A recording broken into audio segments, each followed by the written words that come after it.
பேசுறான்னு தெரியல, சிஸ்டர் யாருக்காக பேசுறான்னு தெரியல. ஆனா மகளே, அவசரப்படாத மகளே, என் பலத்த கைக்குள்ள அடங்கிரு.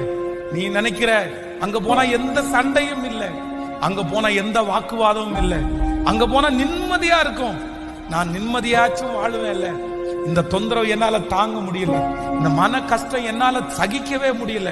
நீ சிறுமைப்படுத்தப்படலாம், நீங்கள் அவமானப்படுத்தப்படலாம், உன் மனசு உடைஞ்சு போய் வந்திருக்கலாம். நான் கடந்து போகிற சிறுமை எவ்வளவு கஷ்டம் தெரியுமா? ஆனா ஆண்டவர் சொல்றாரு, கொஞ்ச நாளைக்கு நான் உன்னை உயர்த்துகிற வரைக்கும் அந்த பலத்த கைக்குள்ள நீ அடங்கி இரு. நான் உன்னை தூக்குவேன், நான் உன்னை நிறுத்துவேன், நான் உன்னை அந்த இடத்துல இருந்து எடுப்பேன், நான் உன்னை அங்கீகரிப்பேன், நான் உன்னை மகிமைப்படுத்துவேன், நான் உனக்காக வழிகளை உண்டு பண்ணுவேன். இந்த வருஷம் முடிகிறதுக்குள்ள நிறைய பேரை கர்த்தர் அவருடைய பலத்த கையினால எடுக்க போறாரு.